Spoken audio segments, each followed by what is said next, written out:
This is Bentvnewsround News Roundup, a compilation of major stories in the weekend. I'm Tunde Alabi. Thank you for being part of the program today. The British police are continuing to investigate the motive behind a car crash at the gate of Palaces of Westminster, which is being treated as a terror incident. The suspect, Sally Carter, a British citizen originally from Sudan, is being questioned by the police as part of the ongoing police investigation. Properties in the Midlands have been searched. If the goal was to terrorize Londoners, the Tuesday crash has not served its purpose. Commuters interviewed near the site of the incident in Westminster said life will continue as usual. People are busy doing things, so I think London will stay together, but we'll just carry on doing what it's doing. 7:30 in the morning, you don't think something like that's going to happen, but like I said, a road traffic accident anywhere at 7:30 in the morning could happen. You can't tell where the threat is coming from, but I just think that means that people have to carry on with their lives. The motive of the suspected terror attack was not immediately clear, as the driver refused to cooperate with police. An eyewitness told reporters at the scene that the car was driving fast and did not slow down before hitting the security barrier outside the Parliament building. He didn't swerve, there was not another car going behind him. It looked like it was planned it looked like he knew what he was doing. London Mayor Sadiq Khan informed residents and visitors that the authorities are taking additional measures to protect them. Over the course of today and the next few days, Londoners will see and tourists will see more armed police officers, more unarmed police officers. They shouldn't be scared by that. They should remain calm and vigilant. British officials have thanked the police and emergency services for a prompt response. It's a reminder to us all that the work that they do day in, day out to keep us safe. Home Secretary Sajid Javid praised residents of London for their resilience and determination to not allow those who would exploit these types of incidents to divide them. US President Donald Trump reacted in a tweet calling for toughness and strength in dealing with the perpetrators. Assuring Londoners of their safety, Assistant Commissioner of Police Neil Basu stated that the suspect is being interrogated and counter-terrorism officers are working to unravel the motives behind the incident. Sally Carter is being held on the charges of terror offences and attempted murder. That vehicle collided with cyclists and pedestrians before hitting a barrier and coming to a stop. 2 people have been taken to hospital. 1 man has already been discharged and 1 woman remains in hospital being treated for serious but thankfully non-life-threatening injuries. Another man was also treated at the scene but didn't require hospital treatment.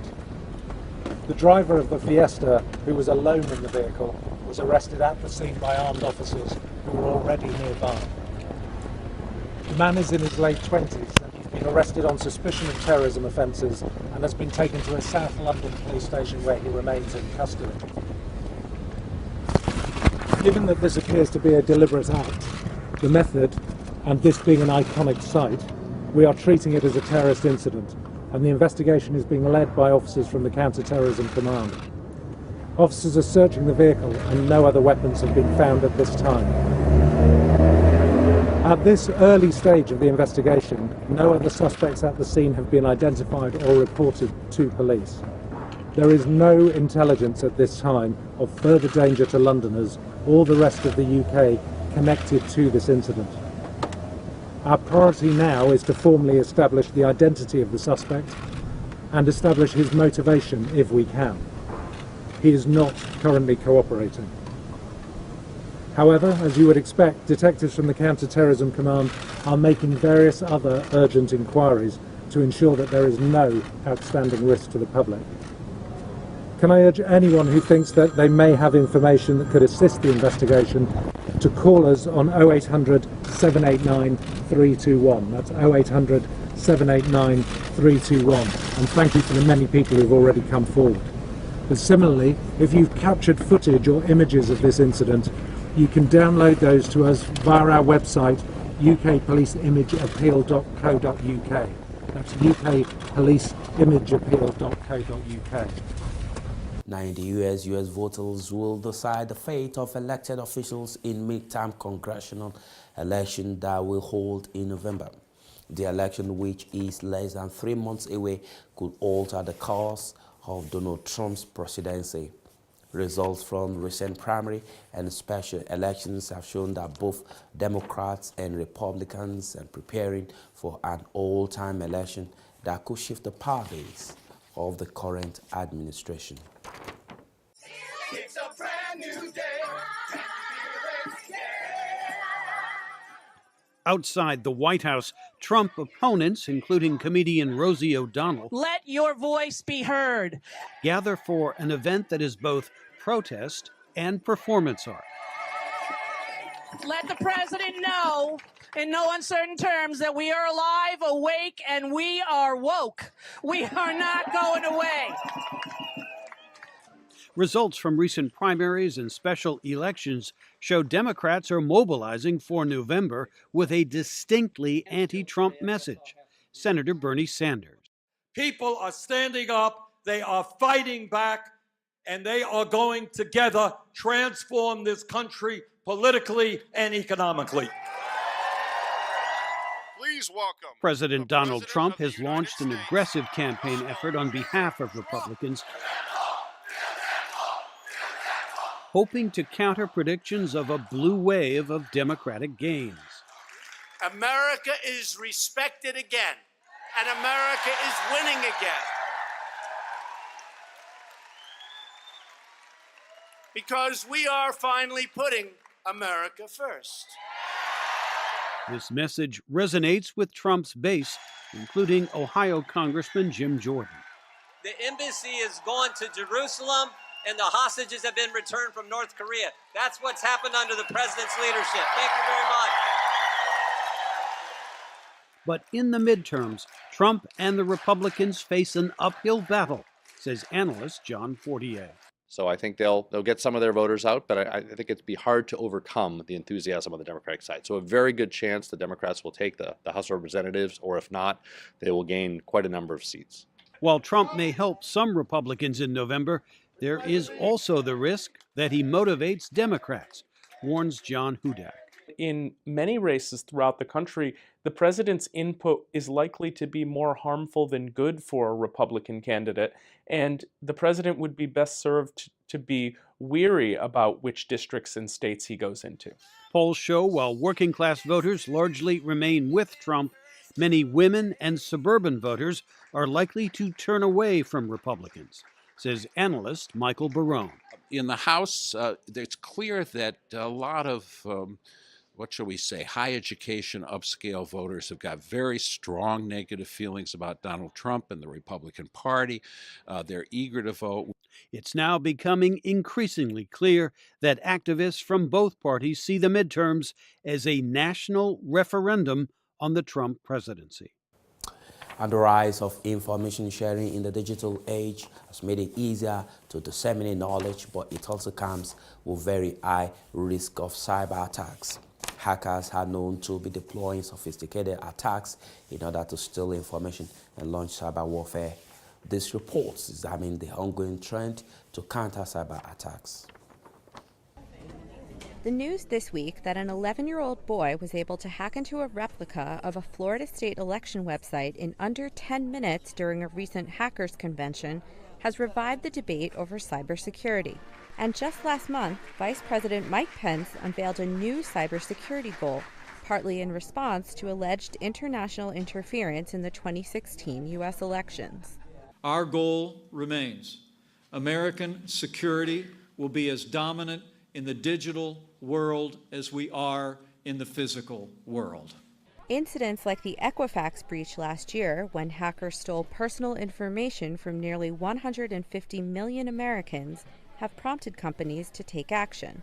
Many have started hiring professional hackers like Vinny Troya. Companies will pay me or pay us for services to try to break into their systems and bypass their defenses. And as a result of that, we will provide them with information on what we found, and which will allow them to patch their vulnerabilities so that the hackers don't get to it before they do. But banks and credit bureaus are not the only groups at risk. A recent IBM survey showed that healthcare, manufacturing, transportation infrastructures, and government are also at risk from cyber attacks.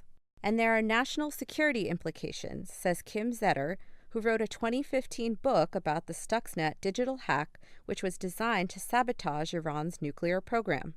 In this case, it was a worm that was designed by the U.S. and Israel to attack a facility in Iran, uranium enrichment plant outside of a village called Natanz. And the malicious code was designed to cause centrifuges there that were enriching uranium hexafluoride gas, to cause the centrifuges to spin out of control. Despite the damage they can cause, cyber exploits have yet to reach their apex. Experts say the global fight to combat future cyber attacks will require increasingly sophisticated and coordinated global solutions. In Uganda, farmers are joining their counterparts in sub-Saharan Africa to develop a method of early detection of the fall armyworm, a kind of invasive pest that originated in the Americas but has devastated crops in Africa since 2016.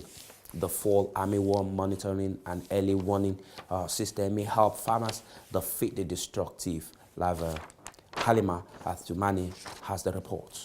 The caterpillar is feeding. The fall armyworm has already caused billions of dollars worth of crop losses in Africa and could cause billions more if not stopped. The United Nations Food and Agriculture Organization and Uganda's Ministry of Agriculture says a new mobile application will help to eradicate the pest. We must emphasize that is a community monitoring and early warning tool, because the farmer himself must be enabled to do detection and decision making that is equipped with information available to him. Farmers enter data that the app then uses to calculate infestation levels for appropriate action. Introduced in Madagascar and Zambia, the app is being rolled out across all of sub-Saharan Africa, where the fall armyworm has been found. When the fall armyworm broke out, it took me a while to recognize it. By the time I knew it was the maize-destroying worm, my whole garden had been ruined. But from what I've learned here today, and the trap we've been given to use, I hope to save crops compared to losing them as before. Stephen Biantwale Tibeijuka is Uganda's Commissioner for Crop Protection. There are other residual populations that are in other areas feasting on other crops that are fresh are growing. So this is the warning we were talking about, that having a garden of maize that is mature and you are not seeing fall armyworm does not mean the fall armyworm is not there. The data farmers collect on the fall armyworm goes to a global web-based platform for analysis on ways to one day exterminate the invasive pest. The inauguration of the declared winner of Zimbabwe's last presidential election, incumbent President Emmerson Mnangagwa, has been delayed due to a legal challenge to his declaration as the winner of the election at the country's constitutional court. The election, which was the first since former President Robert Mugabe was ousted, was followed by protests that led to the death of at least 2 people, with the country's army being criticized for their high-handedness. All this anticipation over Zimbabwe's historic elections, but still no payoff. The declared victor, incumbent Emmerson Mnangagwa, who took over from Mugabe in November, still has not been inaugurated 2 weeks after the vote. Mnangagwa waits in limbo as the opposition Movement for Democratic Change Alliance challenges his narrow 50.8% win. They say MDC presidential candidate Nelson Chamisa, who officially got 44% of the vote, was the actual winner of the poll. He is seeking a declaration to the effect that the presidential election was not properly conducted. It was not conducted in terms of the Constitution. It was not conducted in terms of the Electoral Act. It was not conducted in terms of standards of fairness, transparency, and accountability. Under Robert Mugabe, the outcome of every poll was predictable. Over his decades of rule, Mugabe was accused, often and credibly, of vote rigging and intimidating voters. But for the first time in decades, even analysts say they are not quite sure how this will end. It's a very precarious, situation, sort of like hanging over a cliff. not very dangerously, but somehow dangerously, I think, and that's because of the uncertainty surrounding what will happen once the Constitutional Court has given its verdict. What analysts say needs to happen is unlikely. Two men from different generations, different temperaments, and different ends of the political spectrum need to come together. Politically, it is important for whoever wins to take in or bring in the other one on board. You know, they may not want to do it, but there has to be some form of appeasement that would appeal to the general electorate and to the voters or the public that supports the loser. Opposition supporters protested after the poll, saying the results were taking too long. 6 protesters were shot dead by security forces. Analysts hope Zimbabwe can move forward. I said far in advance of the November 17 coup that this would be an election that wouldn't count. 2023 would count because the younger generation, which cut their teeth in the 2000s against the regime, are now gaining maturity, having experience, and if they can maintain a hold over the MDC and perhaps other opposition parties that might emerge, we will see a much different election. But for now, right now, that may be cold comfort for this very divided nation.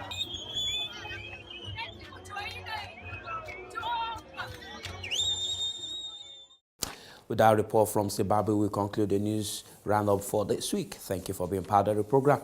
I'm Tunde Alabi. Enjoy the rest of your week. Bye. Regardless, resident status abroad, living outside the shores of one's homeland can really be challenging and sometimes very difficult. Let's be sincere, to keep pace with updates from the host country abroad can really be difficult.